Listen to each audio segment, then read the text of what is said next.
నమస్కారం.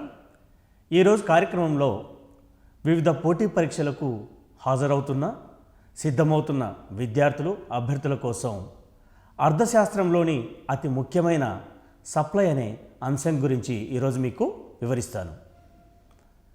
ఈ సప్లైలో పరిచయం, సప్లై అంటే ఏమిటి, సప్లైను నిర్ణయించే అంశాలు, సప్లై ఫలం, సప్లై సూత్రం, సప్లై పట్టికలు. ఈ సప్లై పట్టికల్లో ఇండివిజువల్ సప్లై షెడ్యూల్ మరియు మార్కెట్ సప్లై షెడ్యూల్, వీటిని మనం సపరేట్గా విశ్లేషిద్దాం. ముందుగా సప్లై అంటే ఏమిటి?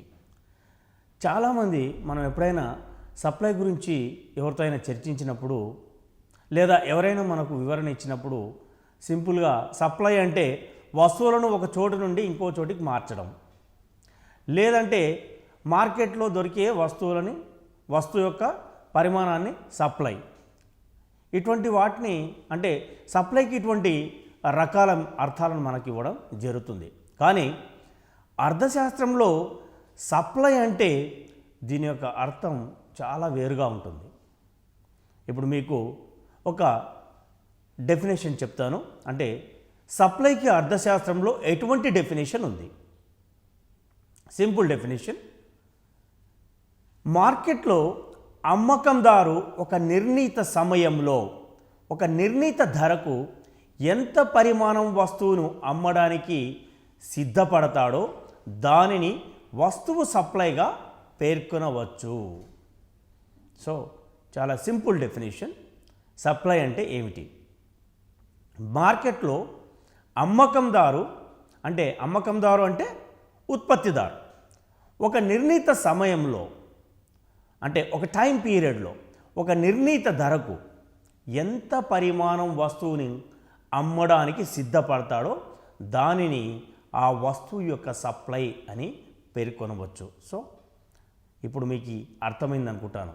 మనం రోజువారీ వాడుక భాషలో మాట్లాడే సప్లై అర్థం మరియు అర్థశాస్త్ర పరిభాషలో సప్లై యొక్క అర్థం వేరువేరని మీకు ఇప్పుడు అర్థమై ఉంటుంది. సో సప్లై నిర్వచనంలో 3 అంశాలు ఇమిడి ఉన్నాయి. 1, అమ్మకందారు ఒక నిర్ణీత సమయంలో, 2, ఒక నిర్ణీత ధరకు, 3, ఎంత పరిమాణం వస్తువును అమ్మడానికి సిద్ధపడతాడో దానిని ఆ వస్తువు యొక్క సప్లై అని మనం పేర్కొనవచ్చు. ఇక్కడ ఇంకో విషయం గుర్తుంచుకోవాలి, స్టాక్ అండ్ సప్లై. చాలా వరకు మనం ఈ స్టాక్ అండ్ సప్లైని కూడా ఒకే అర్థంలో చూస్తుంటాం. కానీ అర్థశాస్త్రంలో స్టాక్ వేరు, సప్లై వేరు. ఈ రెండు వేరు వేరు. మనకు పదాలు చూస్తే ఒకే విధంగా అనిపిస్తాయి, సినానిమ్గా అనిపిస్తాయి. కానీ అర్థశాస్త్రంలో స్టాక్కి అర్థం వేరుగా ఉంటుంది, అదేవిధంగా సప్లైకి కూడా అర్థం వేరుగా ఉంటుంది. ఇక్కడ స్టాక్ అంటే ఏమిటి?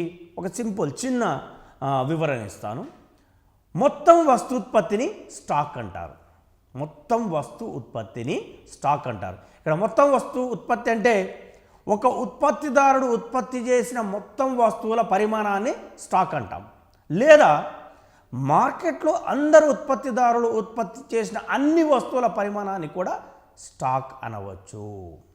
మరి సప్లై అంటే ఇంతకుముందు మనం అర్థం చూసాం. సప్లై అంటే వేరు.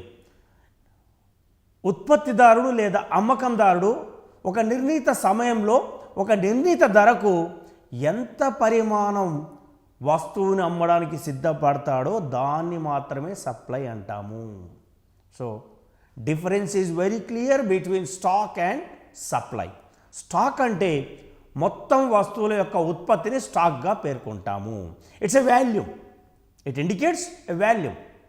అండ్ రెండవది సప్లై అంటే అమ్మడానికి ఇష్టపడే మొత్తాన్ని సప్లై అంటాం. ఇది సింపుల్ డెఫినేషన్ ఆఫ్ సప్లై. కాబట్టి డోంట్ బీ కన్ఫ్యూజ్డ్. ఎప్పుడైనా సరే స్టాక్ సప్లై ఒకటే అనుకోవద్దు. అదేవిధంగా సప్లై అంటే గూడ్స్ని ఒక ప్లేస్ నుండి ఇంకో ప్లేస్కి తరలించడము లేక ఒక ప్లేస్లో లభించడము సప్లై కాదు.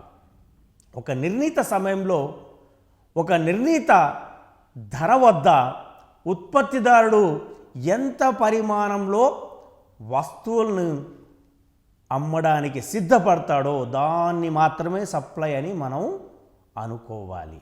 ఇది బాగా గుర్తుంచుకోండి. ఇక మనం సప్లైని నిర్ణయించే అంశాలను చూద్దాం.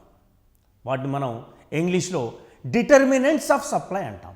డిటర్మినెంట్స్ ఆఫ్ సప్లై అంటే ఒక వస్తువు లేదా సేవ యొక్క సప్లైని వివిధ అంశాలు ప్రభావితం చేస్తాయి, కేవలం ధర మాత్రం కాదు. మరి అవేమిటి ఇప్పుడు మనం 1 by 1 చూద్దాం. నెంబర్ 1 వస్తువు ధర, ప్రైస్ ఆఫ్ ద గుడ్. 2 ప్రత్యామ్నాయ పూరక వస్తువుల ధరలు, prices of substitutes and complementaries. 3 ఉత్పత్తి కారకాల ధరలు, prices of inputs or we can say resources. 4 సాంకేతిక పరిజ్ఞాన స్థాయి అంటే టెక్నాలజీ. ఇక 5 ప్రభుత్వ విధానాలు, government policies or government decisions. ఇక 6వది ఇతర అంశాలు, అదర్ ఫ్యాక్టర్స్. అంటే ఈ పై 5 కాకుండా ఇక మిగిలిన ఏవైనా అంశాలు ఉంటే వాటిని ఇతర అంశాల కింద పేర్కొంటాం. సో ఇక్కడ పేర్కొనబడ్డ ఈ 6 అంశాలు ఒక వస్తువు యొక్క సప్లైని ప్రభావితం చేస్తాయి. అందుకే వీటిని మనం సప్లైను నిర్ణయించే అంశాలుగా పేర్కొంటాం, డిటర్మినెంట్స్ ఆఫ్ సప్లై. అయితే ఇప్పుడు మనం ఒక్కొక్క అంశాన్ని వివరంగా చర్చిద్దాం. ముందుగా వస్తువు ధర. సప్లైని ప్రభావితం చేసే వాటిలో ధర అనేది అతి ముఖ్యమైనది, మొదటిది. ఉత్పత్తిదారుడు వస్తువు సప్లైని నిర్ణయించడంలో ఆ వస్తువు ధరే ప్రధాన పాత్ర పోషిస్తుంది. అంటే from seller point of view, from producer point of view, supply of goods and services depends on the price of the good. ఎందుకంటే ఏ ఉత్పత్తిదారుడైనా అధిక లాభాలను ఆర్జించాలనుకుంటాడు. మరి ధర ఎక్కువగా ఉన్నప్పుడు ఆయన సప్లై కూడా ఎక్కువ చేయాలనుకుంటాడు. కాబట్టి ఉత్పత్తిదారుని వైపు నుంచి చూసినట్లయితే ఉత్పత్తిదారుడు వస్తువు సప్లైని నిర్ణయించడంలో ఆ వస్తువు ధరే ప్రధానంగా భావిస్తాడు. వస్తువు ధర ఎంత పెరిగితే వస్తువుల పరిమాణాన్ని ఎక్కువగా సప్లై చేస్తాడు. ఇదే విషయాన్ని మనం లా ఆఫ్ సప్లైలో కూడా చూడొచ్చు. అది మీకు నెక్స్ట్ ఎక్స్ప్లెయిన్ చేస్తాను. లా ఆఫ్ సప్లైలో వస్తువు ధర పెరిగితే తగ్గితే సప్లైలో ఎలాంటి మార్పులు వస్తాయని చూద్దాం మనం. ఇక ధర తగ్గితే వస్తువు సప్లై తగ్గుతుంది. సో సప్లైని ప్రభావితం చేసే అంశాల్లో మొదటిది అతి ముఖ్యమైనది వస్తువు యొక్క ధర. ఇక రెండవది ప్రత్యామ్నాయ పూరక వస్తువుల ధరలు. ప్రత్యామ్నాయ అంటే సబ్స్టిట్యూట్ గూడ్స్. పూరక వస్తువులు అంటే కాంప్లిమెంటరీ గూడ్స్.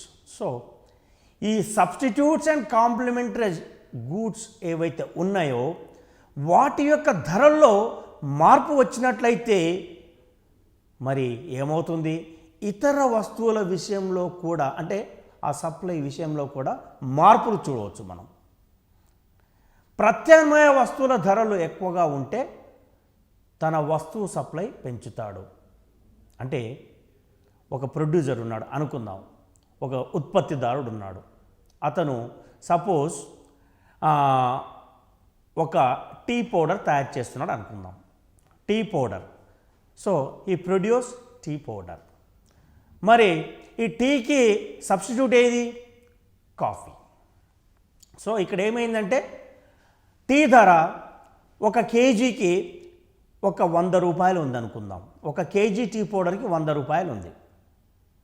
మరి అదే సమయంలో ఒక కేజీ కాఫీ పౌడర్ కూడా 100 రూపాయలు ఉంది అనుకుందాం ఫర్ ఎగ్జాంపుల్. సో ఇక్కడ టీకి ప్రత్యామ్నాయం కాఫీ. అయితే ఇక్కడ కాఫీ పొడి ధరలో తేడా వచ్చింది అనుకుందాం. 100 నుంచి 120 అయింది అనుకుందాం, 100 to 120 రూపీస్ అయింది అనుకుందాం. అప్పుడు ఏమవుతుంది? కాఫీ నుంచి డిమాండ్ టీకి షిఫ్ట్ అవుతుంది. అంటే ఇక్కడ నుంచి కొందరు కన్జ్యూమర్స్ కాఫీ నుంచి టీకి షిఫ్ట్ అవుతారు. ఎందుకంటే కాఫీ ధరలో మార్పు రావడం వల్ల, కాఫీ పౌడర్ ధరలో మార్పు రావడం వల్ల కొందరు టీకి షిఫ్ట్ అవుతారు. సో టీకి షిఫ్ట్ అవునప్పుడు ఏమవుతుంది?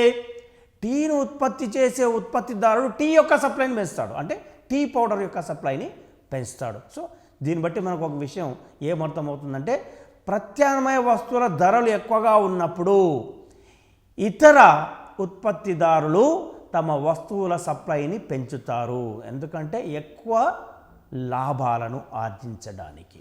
ఇక రెండో విషయం చూద్దాం. ప్రత్యామ్నాయ వస్తువుల ధరలు తక్కువగా ఉంటే తన వస్తువు సప్లై తగ్గిస్తాడు. ఇంతకుముందు ప్రత్యామ్నాయ వస్తువైన కాఫీ ధర పెరిగినప్పుడు టీ యొక్క సప్లై ఏ విధంగా పెరిగిందో చూసాం. దానికి ఇప్పుడు రివర్స్, ఆపోజిట్. ప్రత్యామ్నాయ వస్తువుల ధరలు తక్కువగా ఉన్నాయి, లేదు తగ్గాయి అనుకుందాం. ఇదే కాఫీ పౌడర్, టీ పౌడర్ తీసుకుందాం మనం. 100 రూపీస్ పర్ కేజీ. ఇప్పుడు coffee powder price 100 to 90 rupees అయింది అనుకుందాం. అంటే టీకి ప్రత్యామ్నాయ వస్తువైన కాఫీ పౌడర్ ప్రైజు 100 నుంచి 90 అయినప్పుడు ఏమవుతుంది? కాఫీకి డిమాండ్ పెరుగుతుంది. అంటే టీ తాగే కన్జ్యూమర్స్ కూడా చాలామంది కాఫీ వైపు మళ్ళవచ్చు, లేదా ఎక్కువసార్లు కాఫీ తీసుకునే అవకాశం ఉంటుంది. అప్పుడు ఏమవుతుంది? కాఫీకి డిమాండ్ పెరిగి టీకి డిమాండ్ తగ్గుతుంది. అంటే అప్పుడు ఏమవుతుంది? ఈ టీని ఉత్పత్తి చేసే ఉత్పత్తిదారుడు ఎవరైతే ఉంటారో సప్లైని తగ్గిస్తాడు. ఇది రెండవ అంశం. ఇక మూడవది, ప్రత్యామ్నాయ వస్తువుల ధరలు ఎక్కువగా ఉంటే వాటిని ఉత్పత్తి చేయడానికి ఉత్పత్తిదారు ప్రయత్నం చేస్తాడు. ఇక్కడ మూడోది ఏంటంటే, ప్రత్యామ్నాయ వస్తువుల ధరలు ఎక్కువగా ఉన్నప్పుడు ఏమవుతుంది? ఈ ఉత్పత్తిదారుని యొక్క వస్తువుకి డిమాండ్ పెరుగుతుంది. ఇంతకుముందు మనం టీ, కాఫీ అనుకున్నాం. అంటే కాఫీ ధర మార్కెట్లో ఎక్కువనే ఉందనుకుందాం, 120 ఉందనుకుందాం, టీ ధర 100 ఉందనుకుందాం. అప్పుడు ఏమవుతుంది? టీకి డిమాండ్ ఎక్కువగా పెరుగుతుంది. టీకి డిమాండ్ ఎక్కువగా ఉండడం వల్ల ఏమవుతుంది? అప్పుడు ఉత్పత్తిదారుడు ఎక్కువగా ఉత్పత్తి చేసి దాన్ని ఎక్కువగా మార్కెట్లో సప్లై చేయడం జరుగుతుందన్నమాట.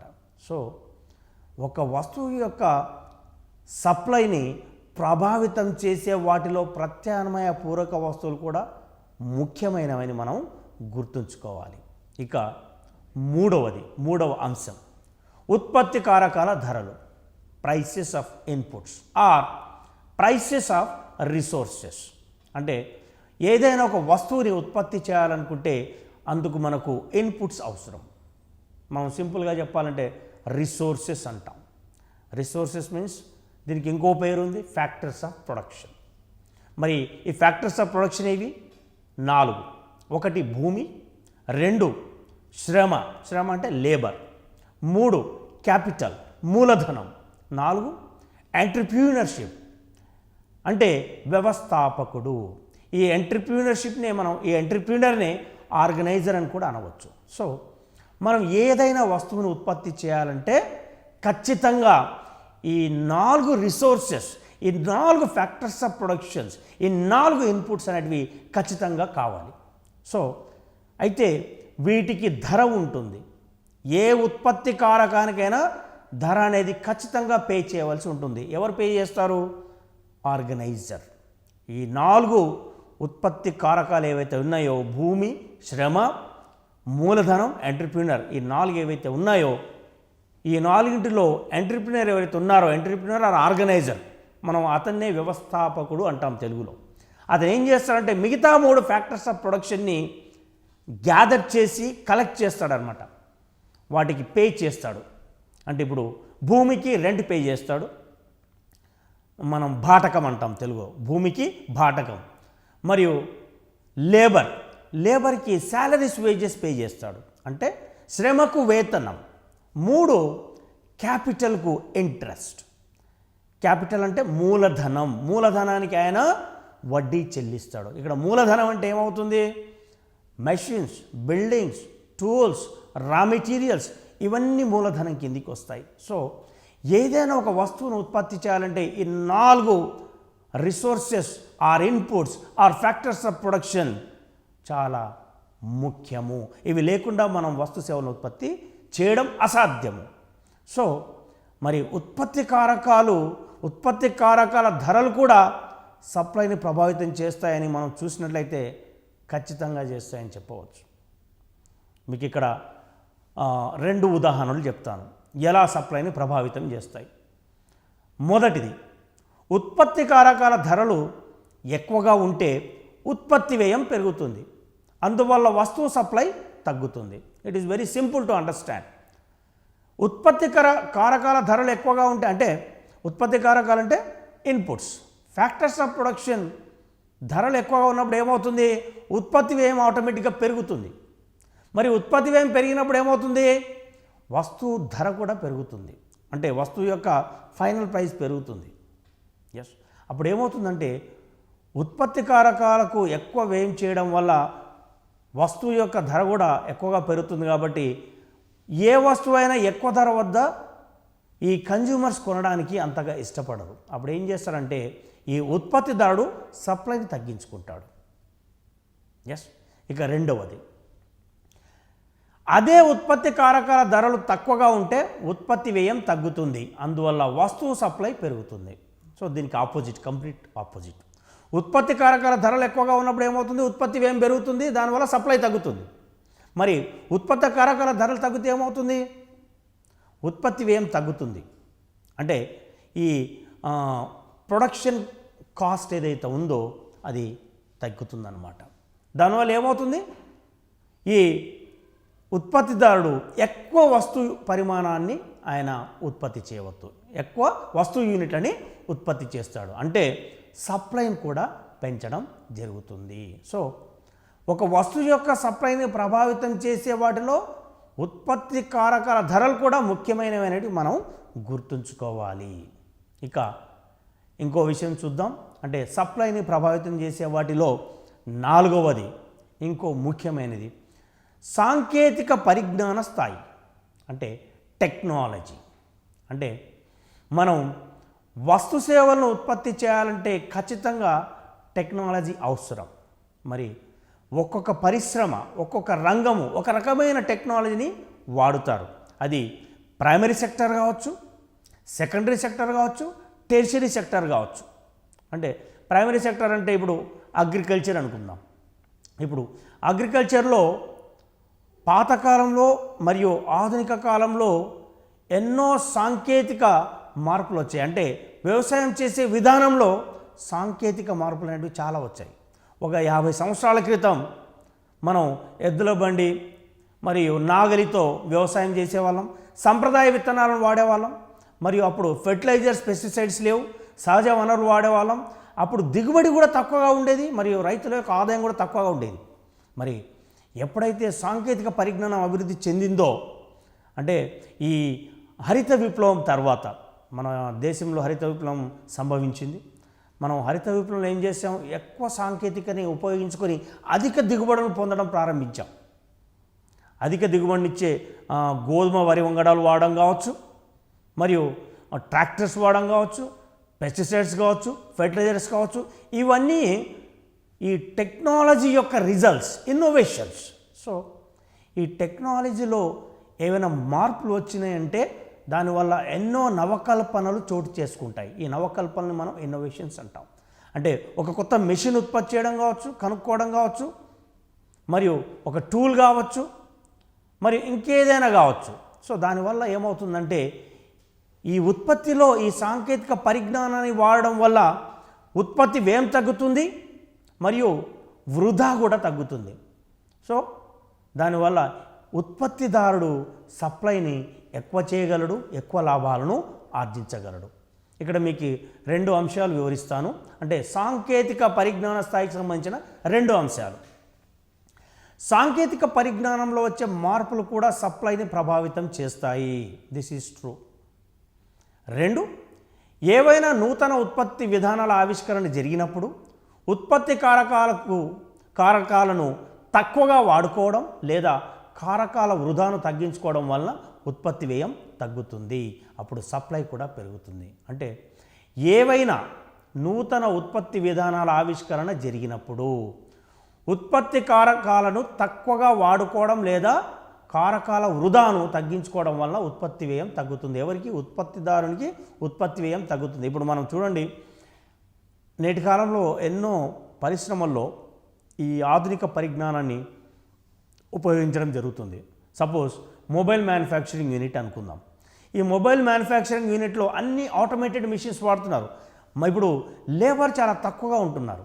ఈవెన్ మనం రోబోటిక్ టెక్నాలజీని వాడుతున్నాం. అంటే ఆ స్పేర్ పార్ట్స్ని తయారు చేయడం మొదలుకొని దాన్ని అసెంబ్లింగ్ చేయడం, సాఫ్ట్వేర్ ఇన్స్టాల్ చేయడం, దాన్ని టెస్ట్ చేయడం, ప్యాక్ చేయడం, ఇవన్నీ ఆటోమేటెడ్ సిస్టంలో ఆటోమేటిక్ ప్రాసెస్లో జరిగిపోతుంది. అంటే వీటికి మనం రోబోటిక్ మెషిన్స్ని వాడుతున్నాం. అంటే ఇక్కడ చూడండి, ఈ నూతన నవకల్పనల వల్ల, ఈ నూతన పరిజ్ఞానం అందుబాటులోకి వచ్చాక ఈ మొబైల్స్ తయారు చేయడం చాలా ఈజీ అయింది.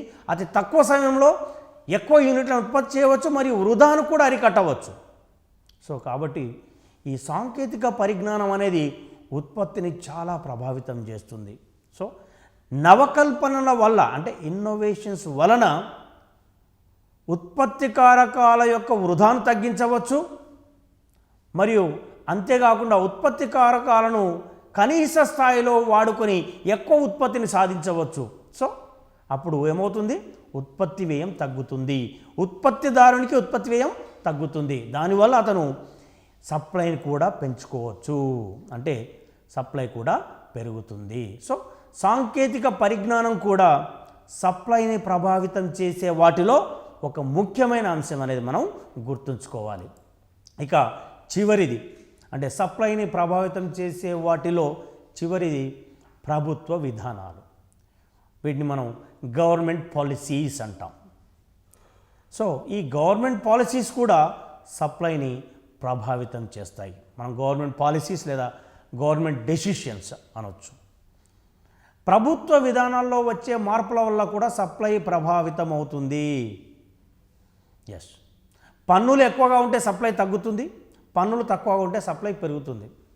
ఎస్, ఎందుకంటే ఈ వస్తు సేవలపై పన్నుని విధించేది కేంద్ర రాష్ట్ర ప్రభుత్వాలు. ఏ దేశంలో అయినా వస్తు సేవలపై పన్ను అనేది తప్పనిసరి. దాన్ని మనం పరోక్ష పన్ను అంటాం, ఇది ఇండైరెక్ట్ ట్యాక్స్. సో ఒక వస్తువుకి అయ్యే ఉత్పత్తి వ్యయంతో పాటు ఉత్పత్తిదారుడు ట్యాక్స్ని కూడా ప్రభుత్వానికి చెల్లించాల్సి ఉంటుంది. అంటే ఫైనల్గా వినియోగదారుడు పే చేసే దాంట్లోంచే అతను ప్రభుత్వానికి పన్నును చెల్లిస్తాడు. ఇక్కడ ఎవరు పే చేస్తున్నారనేది కాకుండా ట్యాక్స్ గురించి మాట్లాడుతున్నాం. గవర్నమెంట్ డెసిషన్స్ అంటే సప్లైని ప్రభావితం చేసే వాటిలో ప్రభుత్వ విధానాలు కూడా ఒకటి ఉంది. సపోజ్ జిఎస్టీ బిల్ ఉంది, మనం రీసెంట్గా చూసాం. గూడ్స్ అండ్ సర్వీసెస్ ట్యాక్స్ అంటే ఇది ఒక యూనిఫైడ్ ట్యాక్స్ సిస్టమ్.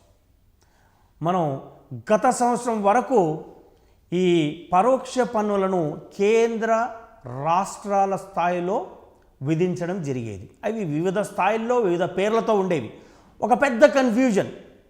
ఇక్కడ వస్తువు కొనే వినియోగదానికి తెలియదు ఆ పరోక్ష పన్ను ఏది, రాష్ట్ర ప్రభుత్వం ఎంత విధిస్తుంది, కేంద్ర ప్రభుత్వం ఎంత విధిస్తుంది, ఏ ఏ స్థాయిలో విధిస్తుంది, వాటి పేర్లు అనేది చాలామందికి ఒక కన్ఫ్యూజన్. కేంద్రం కొన్ని పరోక్ష పన్నులు విధిస్తే వస్తువులపైన రాష్ట్ర ప్రభుత్వం విధించేది, అన్నీ కలిపి ఆ ట్యాక్స్ అనే మనం అంటే వస్తు సేవలపై ఇండైరెక్ట్ ట్యాక్స్. అది వ్యాట్ కావచ్చు, సేల్స్ ట్యాక్స్ కావచ్చు, ఆక్టర్ ట్యాక్స్, ఎన్నో రకాల పరోక్ష పన్నులు ఉండేటివి. అయితే కేంద్ర ప్రభుత్వం ఏం చేసిందంటే ఈ కన్ఫ్యూజన్ తొలగించడానికి మరొక యూనిఫైడ్ ట్యాక్స్ సిస్టమ్ కంట్రీలో తీసుకురావడానికి అన్ని పరోక్ష పన్నులను సబ్స్యూమ్ చేసి, అంటే అన్ని పరోక్ష పన్నులను మెర్జ్ చేసి ఒకే పరోక్ష పన్నును ఇంప్లిమెంట్ చేయడం జరిగింది. అదే గూడ్స్ అండ్ సర్వీసెస్ ట్యాక్స్. అంటే ఇక్కడ ఆ వస్తువు సేవ ఏదైనా కావచ్చు, దానికి ఒక స్లాబ్ రేట్ ఫిక్స్ చేస్తుంది అన్నమాట. సపోజ్ 10% ఫుడ్ ప్రొడక్ట్స్ ఉన్నాయి, ప్యాక్డ్ ఫుడ్ ప్రొడక్ట్స్ ఉన్నాయి. నేను ఎగ్జాంపుల్ చెప్తున్నాను.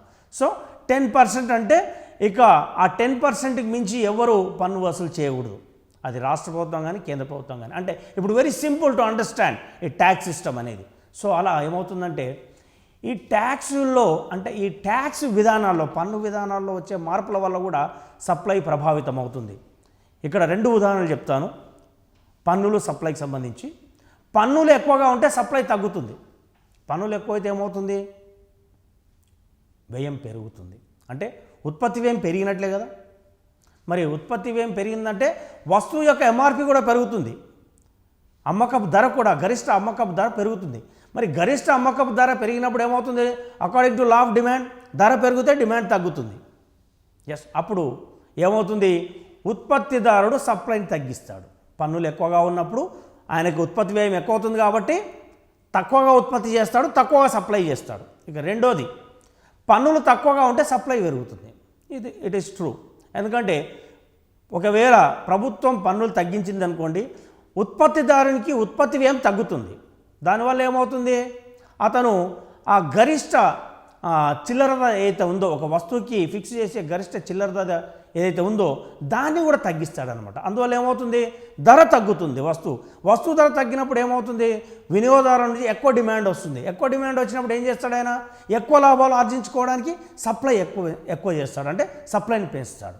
సో వస్తుత్పత్తి రాయితీలను ఇస్తే సప్లై ఎక్కువగా ఉంటుంది. సో అంటే ఇక్కడ కేవలం పన్నులు పెంచడం తగ్గించడం కాకుండా ప్రభుత్వం, కేంద్రం కావచ్చు, రాష్ట్ర ప్రభుత్వం కావచ్చు, వస్తుత్పత్తి రాయితీలను, వీటిని మనం రిబేట్ అంటాం లేదా సబ్సిడీస్ అనవచ్చు, ఇస్తే వస్తువుల యొక్క సప్లై ఎక్కువగా ఉంటుంది. దీనికి ఒక ఉదాహరణ చెప్తాను మీకు. చైనా దేశం ఉంది. చైనా దేశంలో ఈ ట్యాక్సెస్ చాలా తక్కువగా ఉంటాయి. మరి వాళ్ళ గూడ్స్ ఎందుకంటే చీప్గా ఉంటాయి? యాక్చువల్గా చెప్పాలంటే ఉత్పత్తి కారకాలపై చాలా తక్కువ పన్ను లేదా అసలు పన్నే ఉండదు చైనా దేశంలో. అందుకే వాళ్ళు ఉత్పత్తి చేసే ప్రతి వస్తువు చాలా తక్కువ ధర ఉంటుందన్నమాట. అంటే గరిష్ట అమ్మకపు ధర కూడా చాలా తక్కువగా ఉంటుంది. అందుకే మన దేశీయ కంపెనీలు ఈ చైనీస్ కంపెనీ ప్రొడక్ట్స్తో పోటీ పడకపోవడానికి కారణం ఏంటంటే అక్కడ ఉండే ట్యాక్స్ సిస్టమ్. అక్కడ ట్యాక్సెస్ చాలా తక్కువగా ఉంటాయి లేదా ఉండవు. సో కాబట్టి ప్రభుత్వం విధించే పన్నుల వల్ల ఒక వస్తువు లేదా సేవ యొక్క సప్లైలో మార్పులు చోటు చేసుకుంటాయనేది మనం గుర్తుంచుకోవాలి. సో సప్లైని ప్రభావితం చేసే వాటిలో ప్రభుత్వ విధానాలు కూడా ఒక ముఖ్యమైన అంశం అనేది మనం గుర్తుంచుకోవాలి. ఇక ఇతర అంశాలు చూసినట్లయితే రవాణా, కమ్యూనికేషన్, అంటే రవాణా అంటే ట్రాన్స్పోర్టేషన్, కమ్యూనికేషన్, సహజ వనరుల లభ్యత, అవైలబిలిటీ ఆఫ్ నేచురల్ రిసోర్సెస్, మరియు వాతావరణ అంశాలు, వెదర్ కండిషన్స్. ఇక చివరిగా ఉత్పత్తిదారుడి లక్ష్యం, ఆయన లక్ష్యం ఏమిటి, ఎంత ఉత్పత్తి చేయాలనుకుంటున్నాడు, ఎంత లాభం గడించాలనుకుంటున్నాడు, వీటన్నిటిపైన కూడా ఈ సప్లై అనేది ఆధారపడి ఉంటుంది. ముందుగా మనం చూద్దాం, రవాణా తీసుకుందాం. ఇప్పుడు ఇతర అంశాలు చర్చిస్తున్నాం. అంటే సప్లైని ప్రభావితం చేసే వాటిలో ఇతర అంశాలు, అందులో రవాణా, కమ్యూనికేషన్, సహజ వనరుల లభ్యత, వాతావరణ అంశాలు, ఉత్పత్తిదారుడి యొక్క టార్గెట్స్, లక్ష్యాలు అంటాం. ముందుగా రవాణాను చూద్దాం. మనం రవాణాను చూసినట్లయితే ట్రాన్స్పోర్టేషన్, మనం వస్తువుల్ని ఉత్పత్తి చేసిన తర్వాత వాటిని మార్కెట్కి తరలించడానికి రవాణా అనేది అత్యంత ముఖ్యమైనది, అవసరం. ఇప్పుడు ఈ రవాణా అనేది ఏ రూపంలోనైనా ఉండవచ్చు. అది రోడ్డు రవాణా కావచ్చు, రైల్వే రవాణా కావచ్చు, మరియు షిప్పింగ్ జల రవాణా కావచ్చు, ఆర్ ఎయిర్ ట్రాన్స్పోర్టేషన్ కావచ్చు. సో రవాణా ఎంత చవకగా ఉంటే ఆ వస్తువు యొక్క సప్లై కూడా పెరుగుతుంది. అంటే ఈ ట్రాన్స్పోర్టేషన్కి మరియు సప్లై కూడా చాలా దగ్గర సంబంధం ఉంది. రవాణా ఖర్చులు ఎంత తక్కువగా ఉంటే ఉత్పత్తి వ్యయాలు తగ్గుతాయన్నమాట. దానివల్ల ఏమవుతుంది? అతను ఎక్కువ పరిమాణంలో ఉత్పత్తి చేసి సప్లైని కూడా పెంచగలడు. అదేవిధంగా ఈ రవాణా ఛార్జీలు ఎక్కువగా ఉన్నాయనుకోండి, ఉత్పత్తిదారుడు తన సప్లైని తగ్గిస్తాడు. ఇక రెండవది కమ్యూనికేషన్ అనేది చాలా ముఖ్యమైనది. ఎందుకంటే మనం ఏ వ్యక్తితో సంభాషించాలన్నా, ఇతర దేశాల్లో ఉన్న వ్యక్తులతో సంభాషించాలన్నా, మరియు ఒక కంపెనీ ఇంకో కంపెనీతో సంభాషించాలన్నా, ఒక కంపెనీ తన వినియోగదారులతో మాట్లాడాలన్నా, వాళ్ళకి సేవలు అందించాలన్నా, ప్రీ సేల్స్, పోస్ట్ సేల్స్, అంటే అమ్మకానికి ముందు, అమ్మిన తర్వాత ఈ కమ్యూనికేషన్ అనేది చాలా ఇంపార్టెంట్. సో ఈ కమ్యూనికేషన్ లేకపోతే ఏమవుతుందంటే చాలాసార్లు కమ్యూనికేషన్ గ్యాప్ రావడం వల్ల అది సప్లై మీద ప్రభావం కూడా చూపించే అవకాశం ఉంటుంది. ఇక మూడోది చూద్దాం, సహజ వనరుల లభ్యత, అవైలబిలిటీ ఆఫ్ నేచురల్ రిసోర్సెస్. అయితే ఈ సహజ వనరులు అంటే ఏమిటి? ముఖ్యంగా ముడి పదార్థాలు. ఇప్పుడు వస్తువులను ఉత్పత్తి చేయాలంటే ముడి పదార్థాలు మనకు అవసరం. ఈ ముడి పదార్థాలని మనం క్యాపిటల్లో చూస్తాం. క్యాపిటల్, ఎస్, ల్యాండ్ లేబర్ క్యాపిటల్లో. క్యాపిటల్లో ఈ మనం ఇన్పుట్స్లో ఈ రా మెటీరియల్స్ అనే పదాన్ని వాడతాం. మరి సపోజ్ ఒక బ్రెడ్ తయారు చేయాలనుకుందాం. ఒక బేకరీలో ఆ ఉత్పత్తిదారుడు బ్రెడ్ తయారు చేయాలనుకుంటాడు. మరి ఆ బ్రెడ్ తయారు చేయడానికి మనకు అవసరమైన ఇన్పుట్స్ ఏమిటి? వీట్ ఫ్లోర్, షుగర్, ఈస్ట్, ఇంకా ఇతర అవసరమైనటువంటి. సో ఇవన్నీ మనకి ఎక్కడి నుంచి వస్తాయి? ఇవన్నీ మనకు ప్రకృతి అందజేస్తుంది. అంటే మనకు వస్తు సేవల ఉత్పత్తికి అవసరమైనటువంటి ఇన్పుట్స్ అన్నిటినీ మనకు అందజేసేది ఏంటంటే ప్రకృతి. ఎస్, అంటే మనం ఎన్విరాన్మెంట్ అంటాం. సో అయితే ఒక్కో దేశంలో ఈ సహజ వనరుల లభ్యత ఎక్కువగా ఉండొచ్చు, తక్కువగా ఉండొచ్చు. ఇప్పుడు ఉదాహరణకి మీకు చెప్తాను, అంటే ఈ సప్లైని ప్రభావితం చేసే వాటిలో ఈ సహజ వనరుల పాత్ర కూడా చాలా ఎక్కువగా ఉంటుంది. అవైలబిలిటీ ఆఫ్ రిసోర్సెస్ అంటాం. రిసోర్సెస్ ఎంత ఎక్కువగా అవైలబుల్గా ఉంటాయో మనం ఎక్కువ పరిమాణంలో వస్తువులను ఉత్పత్తి చేయవచ్చు. అదేవిధంగా రిసోర్సెస్ తక్కువ పరిమాణంలో లభిస్తుంటే మనం వస్తువుల ఉత్పత్తి కూడా తక్కువ స్థాయిలోనే చేయడం జరుగుతుందన్నమాట. ఇప్పుడు మీకు ఒక 2-3 కంట్రీస్ ఎగ్జాంపుల్స్ ఇస్తాను. సహజ వనరుల లభ్యత ఉన్నప్పుడు ఆయా దేశాల్లో ఈ వస్తువుల ఉత్పత్తి ఏ విధంగా జరుగుతుంది, ఏ పరిమాణంలో జరుగుతుంది. మరి రెండోది, సహజ వనరులు లేనప్పటికీ ఇతర దేశాల నుంచి వాటిని దిగుమతి చేసుకొని సాంకేతిక పరిజ్ఞానాన్ని వాడడం ద్వారా కూడా సప్లై కొరతను ఏ విధంగా అధిగమించవచ్చో ఇంకొక ఎగ్జాంపుల్ కూడా మీకు చెప్తాను. ఇప్పుడు ఇక్కడ 3 దేశాలు తీసుకుందాం మనం. 1 చైనా, 2 జపాన్, 3 ఇండియా. ఎస్, ఈ 3 ఏషియన్ కంట్రీస్. ఇప్పుడు ఈ 3 ఏషియన్ కంట్రీస్లో జపాన్ వెరీ అడ్వాన్స్డ్ కంట్రీ, బాగా అభివృద్ధి చెందిన దేశం. అంటే ఇప్పుడు ప్రపంచవ్యాప్తంగా పారిశ్రామికంగా బాగా అభివృద్ధి చెందిన దేశాల్లో జపాన్ ఒకటి ఉంటుంది, ముందు వరుసలో ఉంటుంది. అదేవిధంగా సేవారంగంలో కూడా వాళ్ళు బాగా అభివృద్ధి చెందారు. మరి జపాన్కు సహజ వనరులు అనేవి చాలా చాలా తక్కువ, చాలా తక్కువ. ఇప్పుడు మెటల్స్ కావచ్చు, మినరల్స్ కావచ్చు, అండ్ వాటర్ ఫెసిలిటీస్ కావచ్చు, ఇవన్నీ వాళ్ళకి చాలా తక్కువగా ఉంటాయి. ఈవెన్ వెజిటేషన్ కావచ్చు, అంటే వాళ్ళ ఉత్పత్తికి అవసరమైనటువంటి వెజిటేషన్ ఏదైతే ఉంటుందో అది కూడా తక్కువగా ఉంటుంది.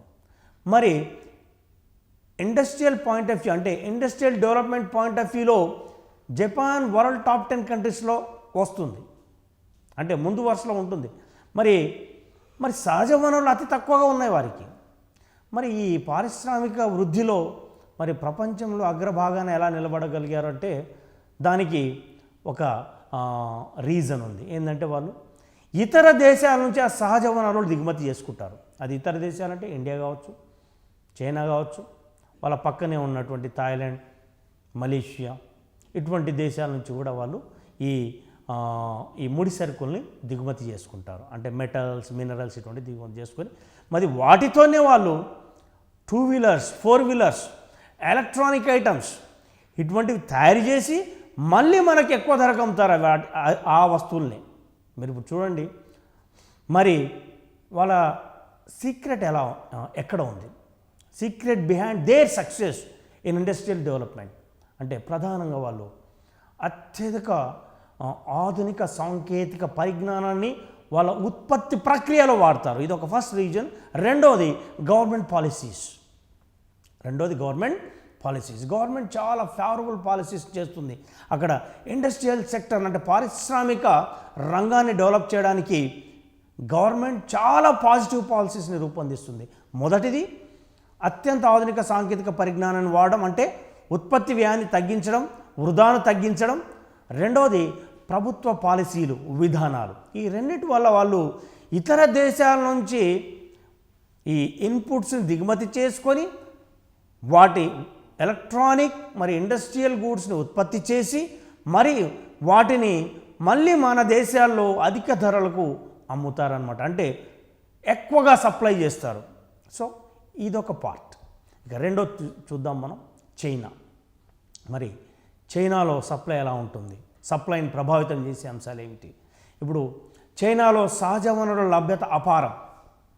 ఇప్పుడు మన భారతదేశానికన్నా కొంచెం ఎక్కువగానే ఉంటాయి చైనాలో సహజ వనరులు. ఎందుకంటే భౌగోళికంగా చైనా అతిపెద్ద దేశం, వరల్డ్ టాప్ 4 కంట్రీస్లో ఉంటుంది.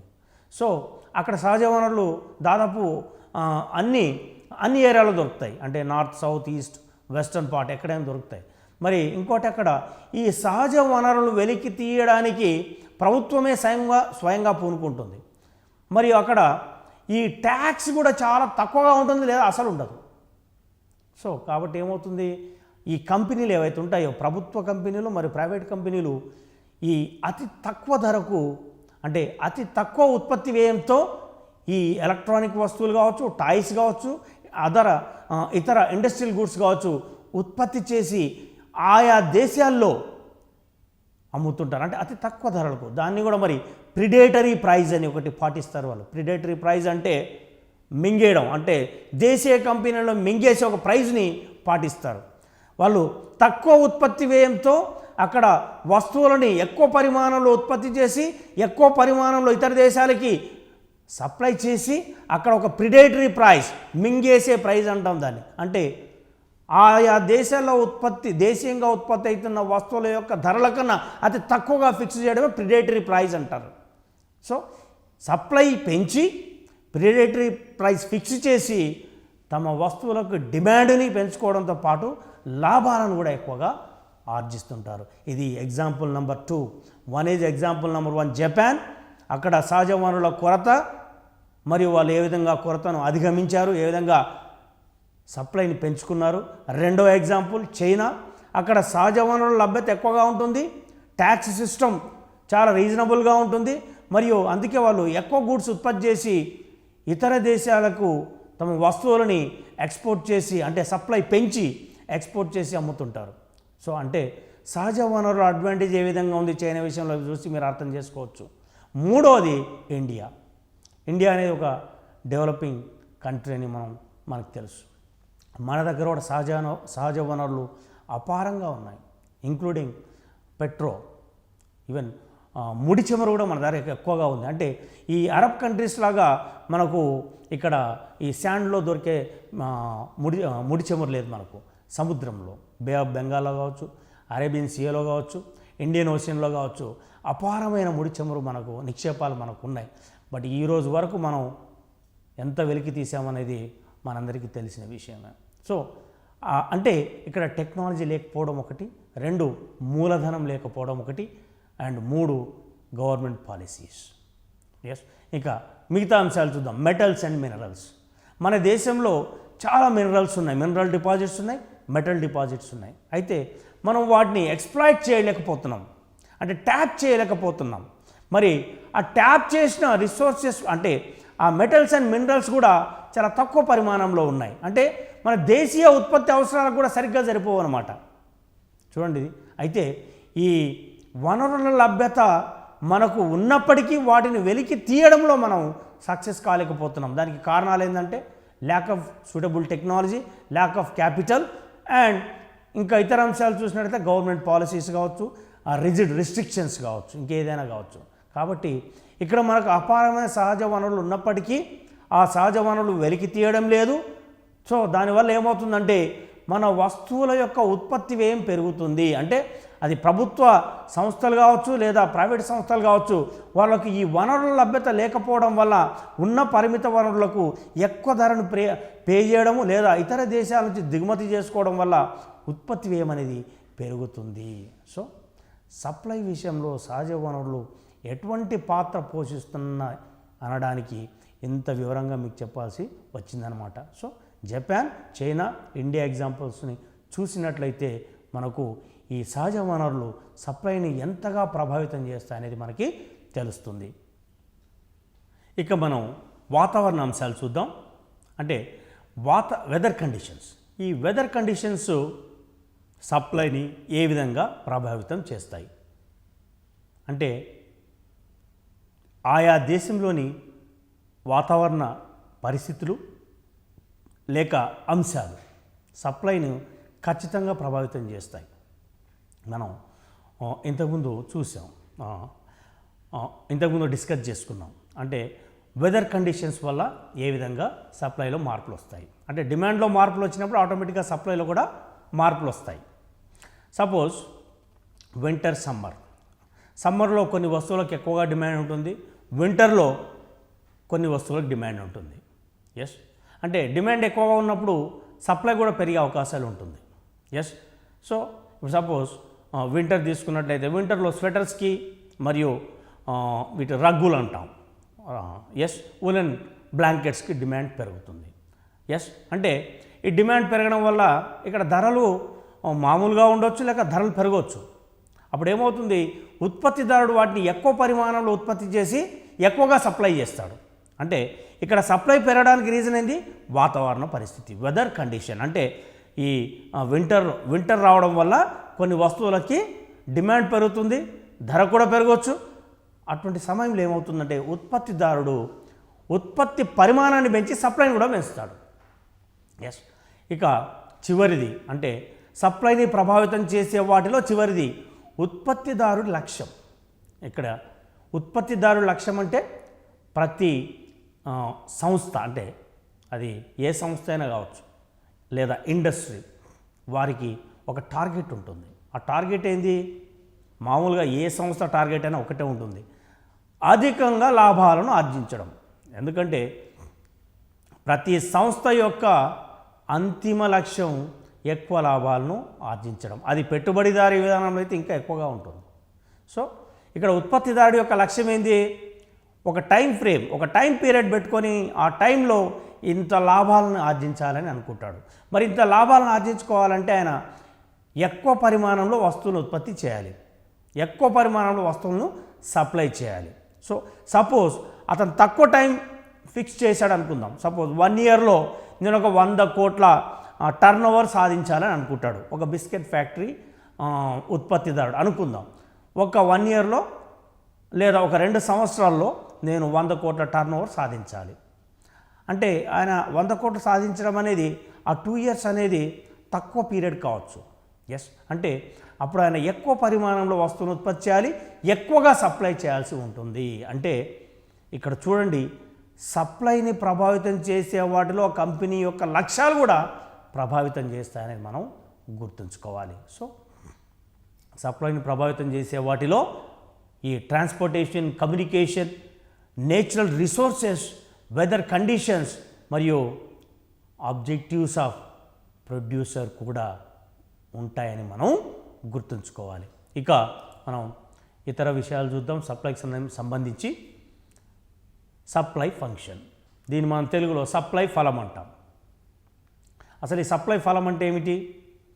ఒక వస్తువు సప్లైని నిర్ణయించే అంశాలకు వస్తువు సప్లైకి మధ్య ఉన్న సంబంధాన్ని గురించి సప్లై ఫలం చర్చిస్తుంది. Yes, very simple definition. అంటే ఈ సప్లై ఫలానికి సంబంధించింది ఒక డెఫినేషన్. వస్తువు సప్లైని నిర్ణయించే అంశాలకు మరియు వస్తువు సప్లైకి మధ్య ఉన్న సంబంధాన్ని గురించి సప్లై ఫంక్షన్ చర్చిస్తుంది. అంటే ఒక వస్తువు సప్లై మరియు ఆ వస్తువు సప్లైని నిర్ణయించే అంశాలు. ఇక్కడ అంశాలు ఏమిటి? వస్తువు ధర, వాతావరణ పరిస్థితులు, prices of substitutes and complementaries, government policies, ఇవన్నీ అంశాలు అన్నమాట. సో వస్తువు supply depends on factors which determines the supply of a particular good or service అన్నమాట. దీన్ని సమీకరణ రూపంలో మనం రాసినట్లయితే అది ఈ విధంగా ఉంటుంది. ఇక్కడ ఇచ్చాను చూడండి, QX is equal to F PX, PY, PF, T, GT, GP. So ఇక్కడ మన ఈ సమీకరణంలో ఉన్న వివిధ అంశాలు అంటే సప్లైని ప్రభావితం చేసే అంశాలు ఇక్కడ మనకు రైట్ సైడ్ ఉన్నాయి, లెఫ్ట్ సైడు సప్లై పరిమాణం ఉంది. అది మీకు స్టెప్ బై స్టెప్ వివరిస్తాను. ఇక్కడ చూడండి, QX is equal to F PX, PY, PF, T, GT, GP. So PX నుంచి GP వరకు ఉన్నాయని సప్లైని ప్రభావితం చేసే అంశాలు. కన్ఫ్యూజ్ కావద్దు. ఇక్కడ రైట్ సైడ్ ఉన్నటివి ఎఫ్ తర్వాత బ్రాకెట్లు ఏవైతే ఉన్నాయో పిఎక్స్ టు జీపీ ఇవి సప్లైని ప్రభావితం చేసే అంశాలు. మరి లెఫ్ట్ సైడ్ ఉన్నది క్యూఎక్స్ ఏదైతే ఉందో ఆ వస్తువు యొక్క సప్లైని సూచిస్తుంది. సో ఇక్కడ ఎఫ్ అనేది ఈ రెండింటి మధ్య ఉన్నటువంటి రిలేషన్ సూచిస్తుంది. దాన్ని మనం ఫంక్షనల్ రిలేషన్షిప్ అంటాం. ఇక్కడ ముందుగా క్యూఎక్స్ చూడండి. క్యూఎక్స్ అంటే ఎక్స్ వస్తువు సప్లై పరిమాణం, అంటే ఎంత పరిమాణంలో సప్లై జరుగుతుంది. అండ్ పిఎక్స్ అంటే ఇది ఆ ఎక్స్ వస్తువు యొక్క ధరను సూచిస్తుంది. అండ్ పివై అంటే ప్రత్యామ్నాయ పూరక వస్తువుల ధరలు. ప్రత్యామ్నాయం అంటే సబ్స్టిట్యూట్స్, పూరక అంటే కాంప్లిమెంటరీస్, అంటే prices of substitutes and complementary goods. ఇక పిఎఫ్ అనేది ఉత్పత్తి కారకాల ధరలు, ప్రైసెస్ ఆఫ్ ఫ్యాక్టర్స్. ఇక టీ అనేది సాంకేతిక స్థాయి, టెక్నాలజీ. ఇక జీటీ అనేది ఉత్పత్తిదారుడు లక్ష్యము, టార్గెట్. అండ్ జీపీ అనేది ప్రభుత్వ విధానాలు, గవర్నమెంట్ పాలసీస్. సో ఈ PX, PY, PF, T, GT, GP అనేటివి ఉత్పత్తిని ప్రభావితం చేసే అంశాలు. మరి క్యూఎక్స్ అనేది వస్తువు యొక్క సప్లై పరిమాణం. ఈ రెండింటి మధ్య గల సంబంధాన్ని తెలియజేసేదే ఈ ఎఫ్. ఇది ఎఫ్ అంటే ఫంక్షనల్ రిలేషన్షిప్, అంటే ప్రమేయ సంబంధము. తెలుగులో మనం ఈ ఫంక్షనల్ రిలేషన్షిప్ని ప్రమేయ సంబంధం అని అంటాం అన్నమాట. ఇక నెక్స్ట్ సప్లై సూత్రం చూద్దాం. దీన్ని మనం లా ఆఫ్ సప్లై అంటాం. ఈ సప్లై సూత్రం అనేది దేనికి తెలియజేస్తుందంటే వస్తువు ధరకు వస్తువు సప్లైకి మధ్య గల సంబంధాన్ని సూచిస్తుంది. సప్లై సూత్రం వస్తువు ధరకు వస్తువు సప్లైకి మధ్య గల సంబంధాన్ని సూచిస్తుంది. ఇక్కడ మీకు రెండు ఉదాహరణలు చెప్తాను. అంటే లా ఆఫ్ సప్లై ప్రకారం ధర వల్ల సప్లై ఏ విధంగా ప్రభావితం అవుతుంది. ఏ, వస్తువు ధర పెరిగితే సప్లై పరిమాణం పెరుగుతుంది. మనం మామూలుగా లా ఆఫ్ డిమాండ్ చూసినప్పుడు ఏమవుతుంది, ధర పెరిగినప్పుడు ఆటోమేటిక్గా డిమాండ్ తగ్గుతుంది. మరి ఇక్కడ రివర్స్గా ఉంది, అక్కడ విలోమ సంబంధం ఉంది. డిమాండ్కు ధరకు విలోమ సంబంధం ఉంటే ఇక్కడ వస్తువు ధరకు సప్లైకి అనులోమ సంబంధం ఉంది, అంటే పాజిటివ్ రిలేషన్ ఉంది. మీరు క్లియర్గా చూడండి, వస్తువు ధర పెరిగితే సప్లై పరిమాణం పెరుగుతుంది. ఇది తప్పు అనుకున్నారు, ఇది కరెక్ట్. లా ఆఫ్ డిమాండ్ వేరు. మళ్ళీ లా ఆఫ్ డిమాండ్లో ఏమవుతుంది, ఒకటి పైకి వెళ్తే ఇంకోటి కిందికి వెళ్తుంది, ఒకటి కిందికి వెళ్తే ఇంకోటి పైకి వెళ్తుంది. అవేంటి, ధర పైకి వెళ్ళినప్పుడు డిమాండ్ కిందికి వెళ్తుంది, ధర కిందికి వచ్చినప్పుడు డిమాండ్ పైకి వెళ్తుంది. అంటే ఒక నెగిటివ్ రిలేషన్షిప్ ఉంటుంది ప్రైస్కి డిమాండ్కి. బట్ ఇక్కడ ఏమవుతుంది, ధరకు సప్లైకి పాజిటివ్ రిలేషన్ ఉంటుంది. రెండు పైకైనా వెళ్తాయి లేదా రెండు కిందికైనా వెళ్తాయి. అంటే ధర పెరిగినప్పుడు సప్లై పెరుగుతుంది. మరి సప్లై ఎందుకు పెరుగుతుంది, ఉత్పత్తిదారుడు ఎక్కువ లాభాలు ఆర్జించాలనుకుంటాడు కాబట్టి ఎక్కువ పరిమాణంలో ఉత్పత్తి చేసి ఎక్కువ సప్లై చేస్తాడు, అది రీజన్. ఇక రెండవది, వస్తువు ధర తగ్గితే సప్లై పరిమాణం తగ్గుతుంది, ఇది నేచురల్. వస్తువు ధర తగ్గినప్పుడు ఏమవుతుంది, ఉత్పత్తిదారునికి ఎక్కువ లాభాలు రావు. అప్పుడు అయితే ఏం చేస్తాడు, ఆయన సప్లై తగ్గిస్తాడు. అంటే రెండు కిందికి వెళ్ళిపోతాయి. అంటే మనం ఇక్కడ పాజిటివ్ రిలేషన్షిప్ చూడవచ్చు. అంటే సప్లైకి ధరకు మధ్య పాజిటివ్ రిలేషన్షిప్, దీన్ని మనం అనులోమ సంబంధం అని అనవచ్చు. మరి ఇక్కడ ఒక కండిషన్ ఉంది. ఆ కండిషన్ ఏంది, ఇది ఎప్పుడు అప్లై చేయగలం, లా ఆఫ్ సప్లై అప్లై చేయడానికి ఇక్కడ ఒక కండిషన్, కంపల్సరీ కండిషన్ ఉంటుంది. ఇతర అంశాలు స్థిరంగా ఉన్నప్పుడు, అంటే ఇతర అంశాలు ఎటువంటి మార్పులు ఉండొద్దు. ఆ ఇతర అంశాలు ఏంటి, ఇతర అంశాలు అంటే టెక్నాలజీ కావచ్చు, గవర్నమెంట్ పాలసీస్ కావచ్చు, వెదర్ కండిషన్స్ కావచ్చు, prices of substitutes and complimentaries కావచ్చు, ఇవన్నీ ఇతర అంశాలు. వీటిలో ఎటువంటి మార్పు ఉండొద్దు, ఇవన్నీ స్థిరంగా ఉండాలి. ఆ స్థిరంగా ఉన్నప్పుడు మాత్రమే ఈ లా ఆఫ్ సప్లైని మనం అప్లై చేయగలం.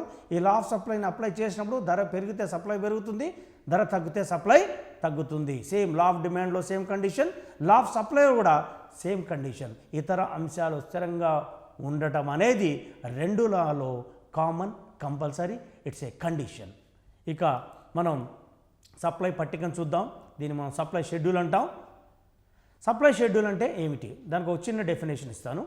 నిర్ణీత సమయంలో వివిధ ధరల వద్ద సరఫరా చేయబడిన ఒక వస్తువు యొక్క వివిధ పరిమాణాలను చూపించే పట్టికను సరఫరా షెడ్యూల్ అంటారు.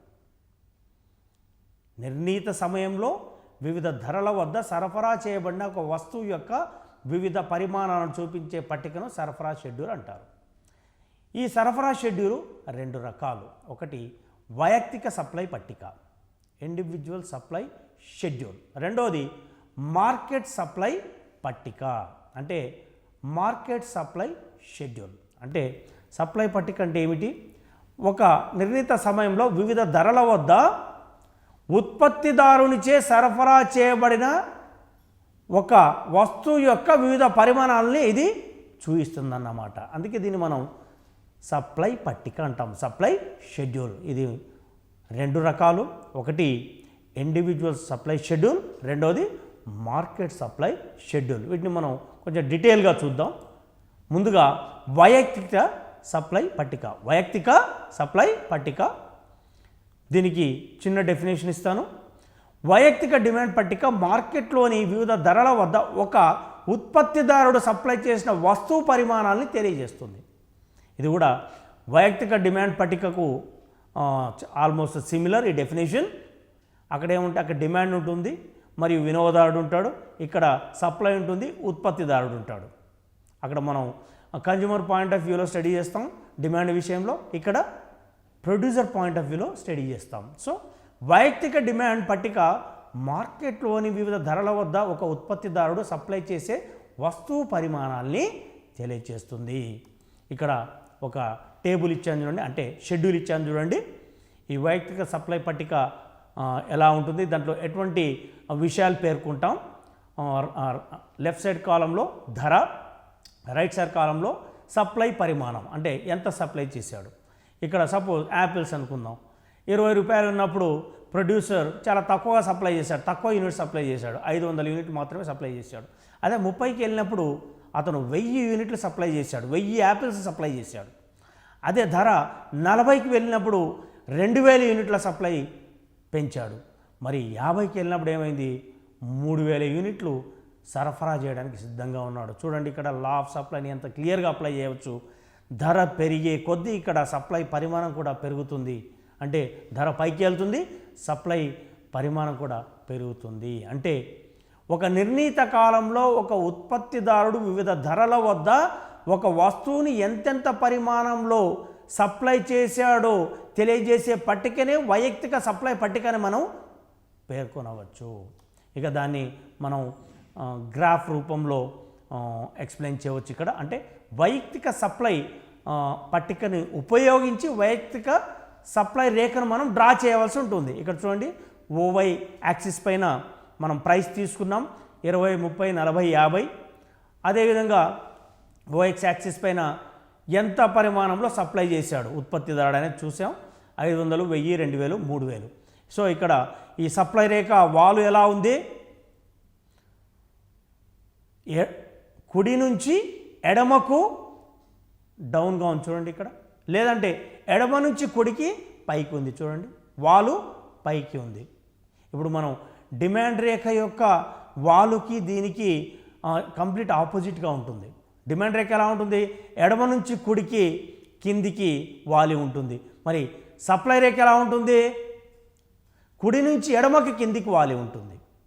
జస్ట్ అంటే ఈ రెండింటిని మనం ఈక్విలిబ్రియం పొజిషన్లో చూసినట్లయితే ఒక క్రాస్ మార్క్లా వస్తుందన్నమాట.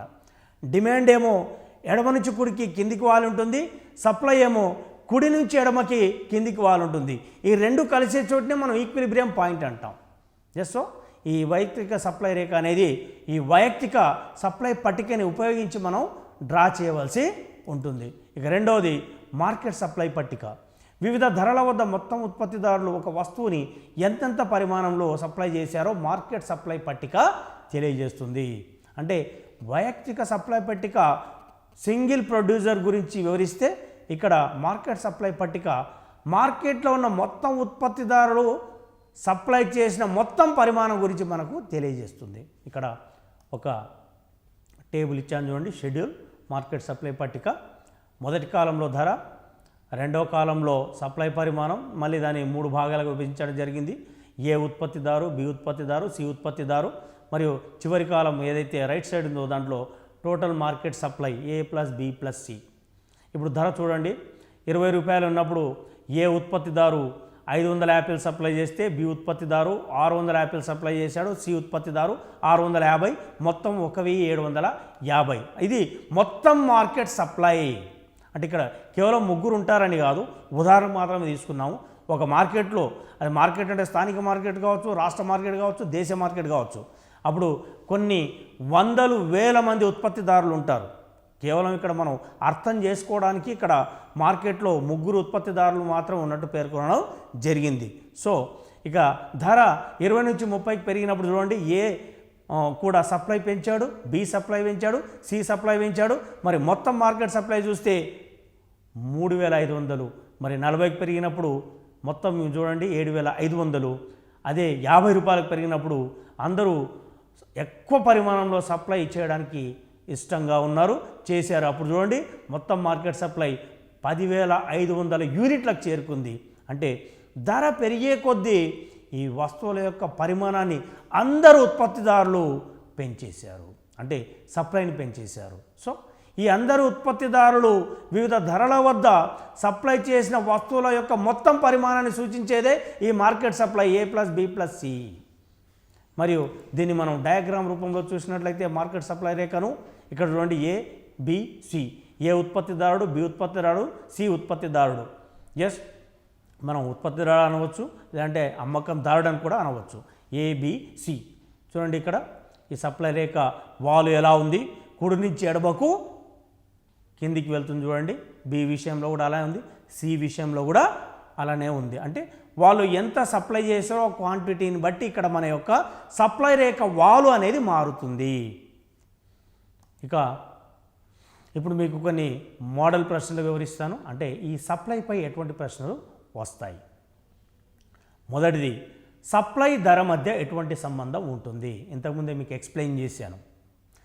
Law of supply. Law of supply ఏం చెప్తుంది? ధర పెరిగితే సప్లై పెరుగుతుంది, ధర తగ్గితే సప్లై తగ్గుతుంది. అంటే ఈ ప్రశ్నను మీరు ఆన్సర్ చేయాలంటే you should know what is law of supply, what it explains.